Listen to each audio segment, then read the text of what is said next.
अगर आप भी लेना चाहते हैं देश दुनिया की तमाम जानकारी तो आज ही सब्सक्राइब करें हमारे चैनल को। साथ ही नीचे दिए बेल आइकन को जरूर दबाएं ताकि हर अपडेट आप तक पहुंच सके। प्रभा साक्षी न्यूज नेटवर्क पर आप सभी का स्वागत है। उत्तर प्रदेश विधानसभा के मानसून सत्र की आज जिस तरह हंगामेदार शुरुआत हुई और पहले ही दिन विपक्ष के हंगामे के चलते जिस तरह कार्यवाही नहीं चल पाई, उससे लगता है कि सरकार के लिए यह सत्र चलाना आसान नहीं होगा। कार्रवाई शुरू होने से पहले ही समाजवादी पार्टी के विधायक और विधान परिषद सदस्य विधानसभा परिसर में बैनर और तख्तियां लेकर पहुंच चुके थे। कुछ सपा विधायक महंगाई और बेरोजगारी का विरोध करते हुए बैलगाड़ी से विधान भवन पहुंचे तो कांग्रेस विधायकों ने रिक्शे की सवारी की। सपा विधायकों ने योगी सरकार के खिलाफ जमकर नारेबाजी भी की। प्रदर्शन के दौरान कुछ विधायक महंगाई का विरोध करते हुए हाथ में गैस सिलेंडर का कटआउट लिए हुए थे।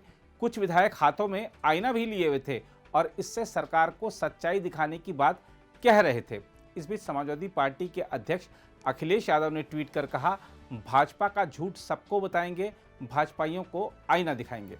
हम आपको बता दें कि मानसून सत्र के दौरान विपक्ष जहां महंगाई, किसान, कोविड-19 तथा कानून व्यवस्था समेत अन्य मुद्दों पर योगी सरकार को घेरने की तैयारी करके आया है, वहीं सत्ता पक्ष भी जवाब देने के लिए पूरी तरह तैयार है। मुख्यमंत्री ने अपने सभी मंत्रियों को सदन में पूरी तैयारी के साथ आने के निर्देश दिए हैं ताकि हर सवाल का विस्तृत जवाब दिया जा सके। कार्यवाही शुरू होने से पहले मुख्यमंत्री योगी आदित्यनाथ ने कहा भी कि सत्ता पक्ष गांव, गरीब, महिलाओं व विकास के हर मुद्दे पर चर्चा के लिए तैयार है। मित्रों, उत्तर प्रदेश विधानमंडल का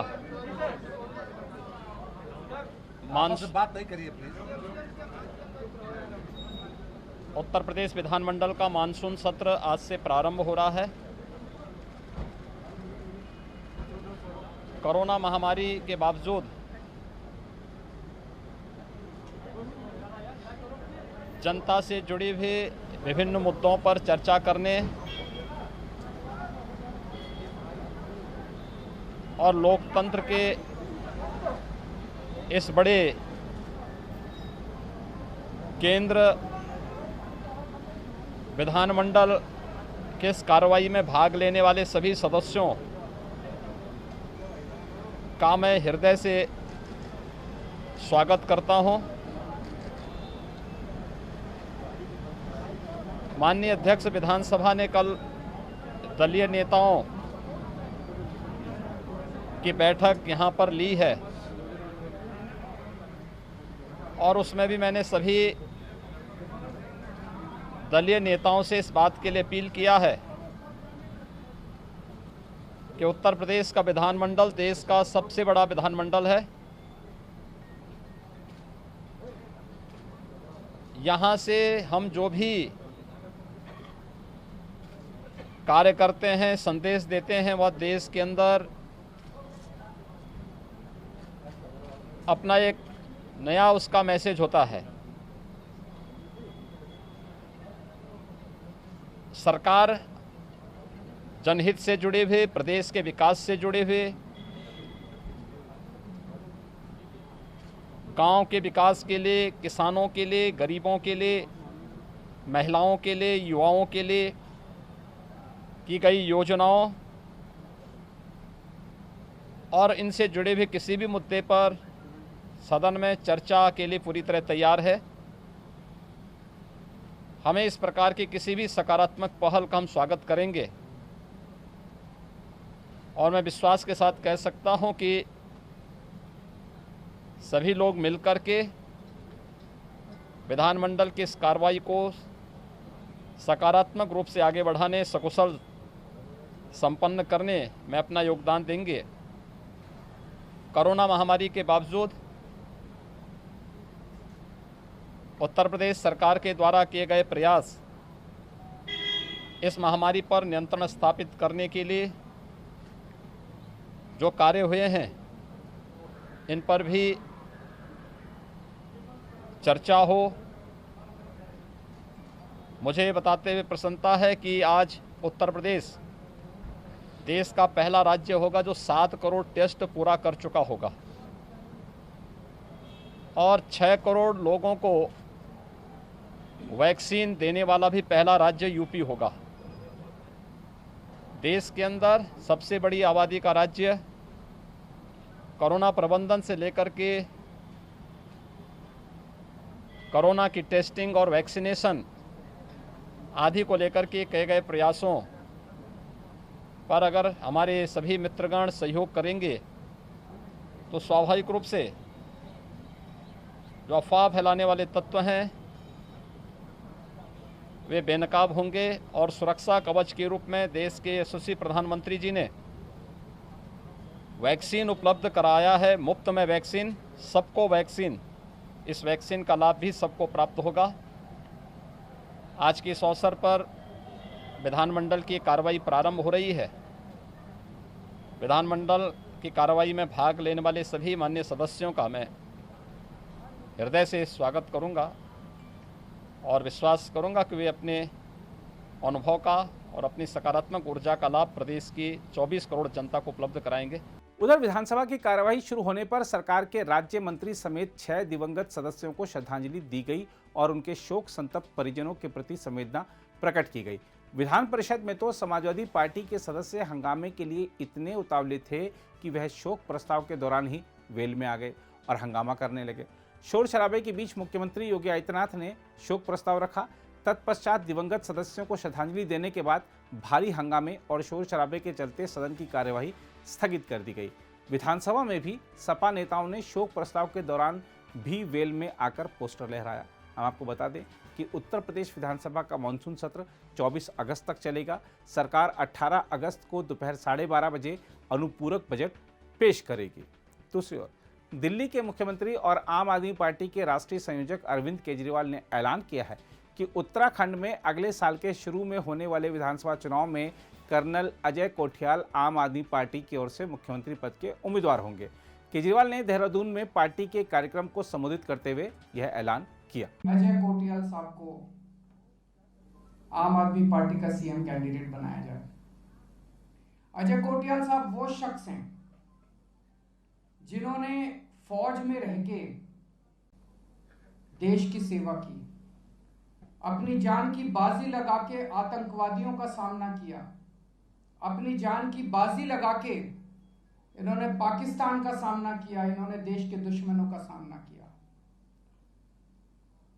आज भी 2 गोलियां इनके शरीर के अंदर हैं, उन 2 गोलियों को ये साथ लेके घूमते हैं। जब उत्तराखंड के वो चंद नेता उत्तराखंड को लूट रहे थे, देवभूमि को लूट रहे थे, तब ये शख्स बॉर्डर के ऊपर हमारे देश की सुरक्षा में लगा हुआ था।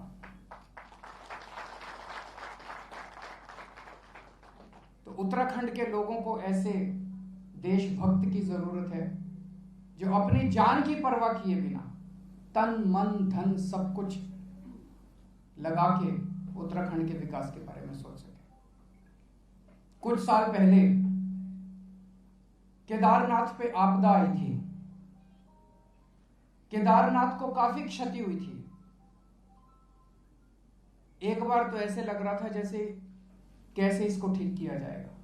तब इस शख्स ने अपनी टीम के साथ मिलकर केदारनाथ का पुनर्निर्माण किया था, केदारनाथ को ठीक किया था। इन्होंने अपनी टीम के साथ मिलकर केदारनाथ का पुनर्निर्माण किया था और अब ये उत्तराखंड के नवनिर्माण करने का इन्होंने बीड़ा उठाया। उधर भारतीय वायुसेना का एक विमान अफगानिस्तान के काबुल से 120 लोगों को लेकर गुजरात के जामनगर में मंगलवार को उतरा। एक अधिकारी ने बताया कि C-19 विमान 11:15 पर जामनगर स्थित भारतीय वायुसेना अड्डे पर उतरा। काबुल पर तालिबान के कब्जे के बाद अफगानिस्तान की राजधानी में पैदा हुए मौजूदा हालात के मद्देनज़र आपात स्थिति में लोगों को वहां से निकाले जाने के तहत विमान ने भारतीय कर्मियों को लेकर काबुल से उड़ान भरी थी। अधिकारी ने बताया कि C-17 विमान में सवार यात्रियों के विमान से उतरने पर वहां मौजूद लोगों ने उनका स्वागत किया। विमान से यहां पहुंचे लोगों में काबुल स्थित भारतीय दूतावास के अधिकारी और सुरक्षाकर्मी शामिल हैं। गुजरात के खाद्य और नागर आपूर्ति राज्य मंत्री धर्मेंद्र सिंह जडेजा ने कहा, विमान से आए लोगों को भोजन कराया जाएगा और इसके बाद उन्हें उनके गंतव्यों तक पहुंचाया जाएगा। जडेजा और जामनगर के महापौर विमान के उतरने से पहले जामनगर वायुसेना अड्डे पहुंच गए थे। गुजरात सरकार ने एक विज्ञप्ति में बताया है कि प्रधानमंत्री नरेंद्र मोदी अफगानिस्तान में तालिबान के कब्जे के बाद युद्धग्रस्त देश में फंसे भारतीय नागरिकों और अधिकारियों को निकालने के अभियान की निजी तौर पर निगरानी कर रहे हैं। विमान में आए लोगों ने भारत माता की जय के नारे लगाकर अपनी खुशी का इजहार किया।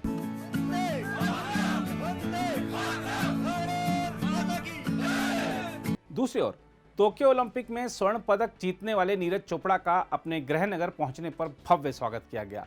नीरज चोपड़ा ने इस दौरान कहा कि उन्हें पूरा यकीन है कि अधिक से अधिक युवाओं का खेलों के प्रति रुझान बढ़ेगा। बात है कि खेल को इतना प्रेम मिल रहा है और मुझे मिल रहा है खासकर, तो बस मैं यही कहूँगा कि आने वाला जो टाइम है उसमें हमारा स्पोर्ट्स और ऊपर उठेगा। जो बच्चे आज गेम देख रहे हैं वो खेल लेंगे और ज़्यादा अच्छा करेंगे।